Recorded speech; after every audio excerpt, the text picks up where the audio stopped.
Doctor যখন মেয়েটিকে মরণ ইঞ্জেকশন দিতে যাচ্ছিল, হঠাৎ এক পুরুষ এসে সব এলিয়েনকে শেষ করে দিল।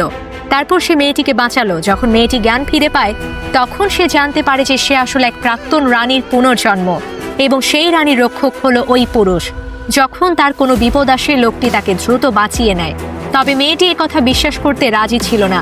তাকে বিশ্বাস করানোর জন্য পুরুষ মেয়েটিকে কোলে তুলে ধরে, রকেট বুট পরে আকাশে উড়ে যায় তার সত্যতা প্রমাণ করার জন্য। কিন্তু তারপরই তাদের উপর আক্রমণ করে জম্বিবো নামে এক শয়তান। ভাগ্যক্রমে পুরুষটি রকেট বুটের সাহায্যে পালিয়ে যেতে সক্ষম হয়।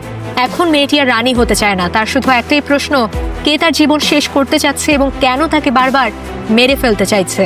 এটা জানার জন্য পুরুষটি তার বন্ধুর সাহায্য চায়। বন্ধু তাকে একটি মহাকাশযান উপহার দেয় এবং তারা দুজনে মঙ্গল গ্রহের উদ্দেশ্যে রওনা হয়। মঙ্গলে পৌঁছেই তাদের কাজ ছিল রানীর প্রতীক হিসাবে মেয়েটির জন্য একটি বিশেষ সিল তৈরি করা, যাতে তাকে হত্যার পরিকল্পনাকারী জম্বিবো বেরিয়ে আসে। এদিকে রাজা জানতে পারে রানীর সন্ধান পাওয়া গেছে, তাই সে মেয়েটিকে দেখতে আসে এবং একটি বিশাল রত্ন দিয়ে তাকে বিয়ের প্রস্তাব দেয়।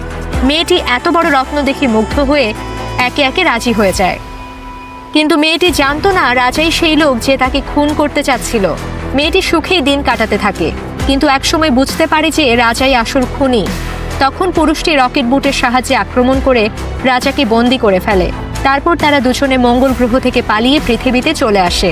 মেয়েটি বুঝতে পারে পুরুষটি আসলে একজন দেবদূত এবং তার বিশাল দুটি পাখির মতো ডানা আছে। মেয়েটি তাকে ভালোবেসে ফেলে। এভাবেই তারা সুখে শান্তিতে জীবন কাটাতে থাকে এবং সিনেমার গল্প শেষ হয়।